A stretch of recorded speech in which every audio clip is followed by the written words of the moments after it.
Olá, este é o programa Argumento e nós vamos discutir hoje a situação fiscal dos municípios. A Comissão de Desenvolvimento Regional do Senado realizou uma audiência pública com a presença de muitos prefeitos que estão em Brasília para discutir a falta de dinheiro nos municípios. Nós vamos conversar sobre esse assunto com a senadora Fátima Bezerra, que é a presidente da CDR, da comissão. Senadora, basicamente, o que os prefeitos relataram nessa audiência pública? Como é hoje a situação dos municípios brasileiros? Veja, primeiro só para esclarecer aqui, a audiência que nós realizamos na Comissão de Desenvolvimento Regional e Turismo, que eu presido aqui no Senado Federal, que teve como tema a crise financeira dos municípios, ela fez parte da agenda em defesa do municipalismo brasileiro, que foi realizada aqui no Congresso Nacional, né?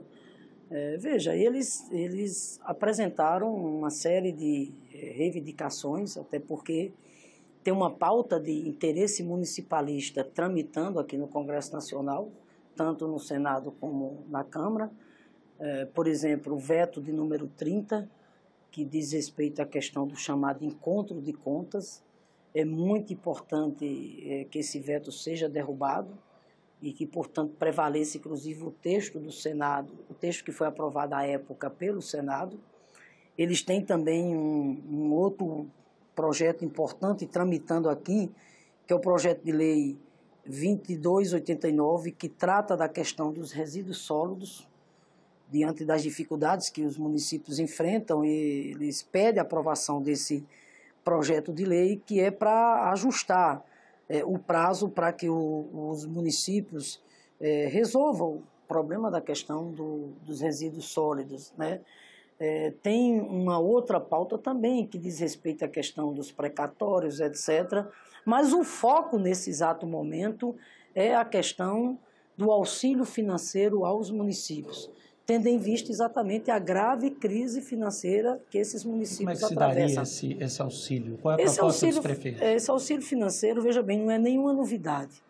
Isso já foi implementado aqui, inclusive no governo do presidente Lula e no governo da presidenta Dilma, quando naquela ocasião as prefeituras passavam por dificuldades e os prefeitos pleitearam, tanto o governo Lula como o governo Dilma tiveram a sensibilidade e implementaram o chamado auxílio financeiro aos municípios. De que forma? Através, inclusive, da edição de uma medida provisória. E é isso exatamente o que eles querem agora. Seria uma espécie de reforço de caixa? Reforço de caixa, porque, veja bem, a crise financeira nos municípios, ela se agravou mais ainda em decorrência da crise no plano nacional. Queda da arrecadação brutal, desemprego, desinvestimentos, o canteiro de obras paralisadas que você tem nos municípios pelo país afora é uma coisa criminosa mesmo, né? Que isso, de um lado, são benefícios que deixam de chegar à população e, ao mesmo tempo, aquilo está deixando de movimentar a economia, né? Você veja só, por exemplo, um programa como Minha Casa Minha Vida, praticamente foi desmontado o programa, né? Então, veja, a Confederação Nacional dos Municípios, inclusive, fez uma pesquisa onde mostra que, se não houver esse socorro extra, esse reforço extra de caixa por parte do governo federal, mais da metade dos municípios, são 5.567, mais da metade dos municípios, leia-se os pequenos e os médios, não vão ter como minimamente fechar suas contas agora até o dia 31 de dezembro. Inclusive, para pagamento de 13º, há risco? Há risco seríssimo, pagamento de 13º, pagamento do mês de dezembro, o custeio em áreas essenciais, como é saúde, como é a questão da educação, e sem contar que muitos ainda estão sujeitos a responder, né, judicialmente em função da lei de responsabilidade fiscal. Alguns ainda estão sujeitos a responder por atos de improbidade administrativa. Então, o que nós temos insistido, veja bem, é que o governo tem toda a condição, né, de atender os municípios nesse momento com esse reforço extra, que é uma medida provisória, que vai garantir um auxílio financeiro da ordem de 4,2 bilhões. Que é pouco em relação ao orçamento. Com certeza, e isso é pouco para esse governo que aí está, Agora é muito para os pequenos e médios municípios. Esse valor seria suficiente emergencialmente? É um valor que os municípios acham que... Emergencialmente daria para minimizar, para pelo menos equilibrar, fazer esse ajuste das contas agora que as prefeituras têm a pagar até o dia 31 de dezembro. Claro que nós estamos falando aqui de soluções paliativas, porque o que o Brasil precisa é de um novo pacto federativo, que comece, inclusive, né, por redesenhar a repartição dos tributos no Brasil. A nossa Constituição de 88, cidadã, ela foi muito feliz quando ela descentralizou, né, os serviços, até porque, quando ela deu autonomia aos municípios, até porque são nos municípios que as pessoas vivem, que as pessoas moram. Agora, infelizmente, ao longo desse período, o que não houve foi um acompanhamento do ponto de vista do orçamento necessário para os municípios fazerem jus às suas responsabilidades. Quer dizer, de um lado você tem os encargos, mas do outro lado faltou o acompanhamento, né, do orçamento. Tanto é que o bolo tributário no Brasil, para você ter uma ideia, cerca de quase 60% fica nas mãos da União, né? Depois ainda vem os estados. Não, vem os estados, os municípios é o que fica com a menor fatia, abaixo exatamente de quê? De 15%. E volto. E é no município onde a vida acontece.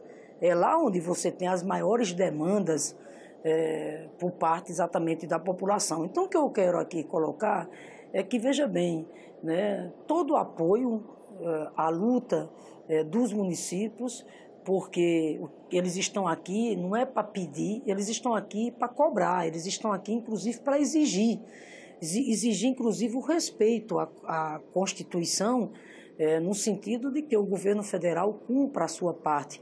É inaceitável que o governo federal não tenha tomado ainda uma atitude concreta, até porque, repito, dinheiro ao governo federal não tem faltado para beneficiar os grandes empresários, os banqueiros. Tanto é que o governo tem enviado para o Congresso Nacional um festival de medidas provisórias, anistiando, perdoando dívidas, os chamados refis, que é o refinanciamento das dívidas, concedendo benefícios milionários, bilionários, trilionários às grandes empresas. Eu dou aqui um exemplo. Recentemente, o governo federal mandou uma medida provisória para o Congresso Nacional, abrindo mão da arrecadação de tributos das empresas petrolíferas que atuam nos marcos dos campos do pré-sal. E essa renúncia que o governo está abrindo mão, certo?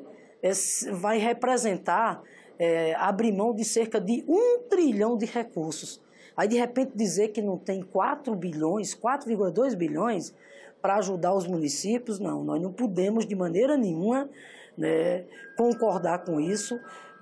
Daí porque, repito, né, todo o apoio, toda a solidariedade, a luta dos municípios, que nesse exato momento passa por uma solução de caráter emergencial, que é a edição da medida provisória, que garante os 4,2 bilhões. Senadora, a senhora destaca que é emergencial, mas que é necessário fazer uma mudança estrutural no Pacto Federativo. Sim, sim. Quando é que o Congresso pode, de fato, tomar essa pauta e mudar a situação de uma maneira mais estruturante? Olha, eu espero que isso avance. Claro que o ideal é que isso esteja associado, né, a uma das reformas mais importantes que esse país deveria fazer, que o Congresso Nacional deveria levar a sério, que é a chamada reforma tributária, né? Porque nós precisamos mudar essa estrutura tributária que o país tem, simplificá-la, porque ela é muito complexa, muito pesada. Só de ICMS são mais de 27 tributos espalhados pelo país afora. Por outro lado, a lógica da arrecadação tributária no Brasil é uma lógica que penaliza exatamente os mais pobres, porque quem mais paga imposto nesse país são os mais pobres, são os servidores mais humildes. Quem menos paga imposto nesse país são exatamente os ricos, né? Você veja bem, nós vivemos em um país que não taxou as chamadas grandes fortunas, Medida essa que a maioria dos países da chamada pátria capitalista, inclusive, já fizeram. Ou seja, é preciso que a gente tenha uma reforma tributária que altere esse modelo de arrecadação hoje, que é um modelo regressivo, para um modelo progressivo, no sentido de que a gente possa fazer justiça tributária para desonerar, inclusive, a produção, né, para que a gente possa exatamente promover o emprego.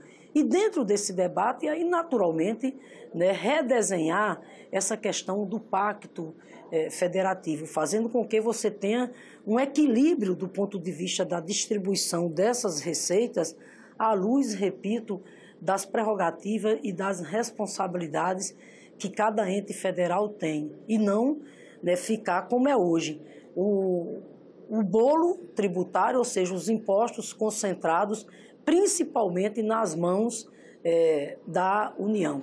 Muito obrigado pela entrevista, senadora. Eu que agradeço. Agradecemos também a sua audiência. Você pode mandar sugestões para a TV Senado, pedir informações pelo 0800 61 2211, ligação gratuita. Pode rever esta entrevista e todos os programas da TV Senado lá no nosso site senado.leg.br/TV. Até a próxima.